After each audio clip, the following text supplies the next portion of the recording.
74ನೇ ಗಣರಾಜ್ಯೋತ್ಸವ ಹಾಗೂ ಡಾಕ್ಟರ್ ವಿಷ್ಣುವರ್ಧನ್ ರವರ ಸ್ಮಾರಕ ಲೋಕಾರ್ಪಣಾ ಅಂಗವಾಗಿ ಗೋಣಿ ತುಮಕೂರು ಹಿರಿಯ ಪ್ರಾಥಮಿಕ ಶಾಲೆ ಹಾಗೂ ಬಡಗರಹಳ್ಳಿಯ ಸರ್ಕಾರಿ ಶಾಲೆಯ ಮಕ್ಕಳಿಗೆ ತಾಲೂಕು ವಿಷ್ಣು ಸೇನಾ ಸಮಿತಿಯ ವತಿಯಿಂದ ತಾಲೂಕು ಅಧ್ಯಕ್ಷ ಕೃಷ್ಣಮೂರ್ತಿ ಕಿಟ್ಟಿ ಹಾಗೂ ಸಮಿತಿಯು ಸೇರಿ ಉಚಿತ ನೋಟ್ಬುಕ್ ಪೆನ್ ವಿತರಣೆ ಮಾಡಿದರು. ಇದೇ ಸಂದರ್ಭದಲ್ಲಿ ಬೇಬಿ ತ್ಯಾಗರಾಜ್ ಮಾಜಿ ಗ್ರಾಮ ಪಂಚಾಯಿತಿ ಅಧ್ಯಕ್ಷರು ಈ ದಂಪತಿಗಳಿಗೆ ಡಾಕ್ಟರ್ ವಿಷ್ಣುವರ್ಧನ್ ರವರ ಭಾವಚಿತ್ರವನ್ನು ನೀಡಿ ಗೌರವಿಸಿ ಸನ್ಮಾನಿಸಲಾಯಿತು. ಈ ಸಂದರ್ಭದಲ್ಲಿ ಶಾಲಾ ಅಭಿವೃದ್ಧಿ ಸಮಿತಿಯ ಅಧ್ಯಕ್ಷ ಕೃಷ್ಣಮೂರ್ತಿ, ವಿಷ್ಣು ಸೇನಾ ಸಮಿತಿಯ ಗೌರವಾಧ್ಯಕ್ಷ ಗಂಗಾಧರ್, ಪ್ರಧಾನ ಕಾರ್ಯದರ್ಶಿ ಭರತ್ ಸಾಯಿ ಶಂಕರ್, ಉಮೇಶ್ ಶ್ರೀನಿವಾಸ್, ಮುಖ್ಯ ಶಿಕ್ಷಕಿಯಾದ ನಸೀಂ ಉನ್ನೀಸಾ, ಬಡಗರಹಳ್ಳಿ ಶಾಲೆಯ ಮುಖ್ಯ ಶಿಕ್ಷಕಿ ಸಿದ್ದಗಂಗಮ್ಮ, ಶಿಕ್ಷಕ ವೃಂದ, ವಿಷ್ಣು ಸೇನಾ ಸಮಿತಿಯ ಸದಸ್ಯರು, ಶಾಲಾ ಮಕ್ಕಳು ಪಾಲ್ಗೊಂಡಿದ್ದರು. ವರದಿ ಸುರೇಶ್ ಬಾಬು, ಎಂ ತುರುವೇಕೆರೆ.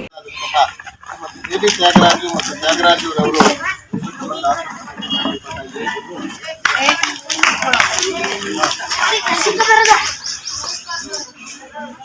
ವಿಷ್ಣು ಸೇನಾ ಸಮಿತಿಯ ಪರವಾಗಿ ಎಲ್ಲ ಪದಾಧಿಕಾರಿಗಳು ಹಾಗೂ ವಿಷ್ಣುವರ್ಧನ್ ಅಭಿಮಾನಿಗಳ ಪರವಾಗಿ ಒಂದು ಕಿರು ಕಾಣಿಕೆಯನ್ನು ಅರ್ಪಿಸ್ತಾ ಇದ್ದೀವಿ. ದಯವಿಟ್ಟು ವೇದಿಕೆ ಮೇಲೆ ಇರ್ತಕ್ಕಂಥ ಎಲ್ಲ ಗಣ್ಯರು ಸಹ ಒಂದು ಕಾರ್ಯಕ್ರಮಕ್ಕೆ ಆಗಮಿಸಿ ಯಶಸ್ವಿಯಾಗಿ ನಡೆಸಿಕೊಡಬೇಕು ಅಂತ ಕೇಳ್ತಾ ಇದ್ದೀವಿ.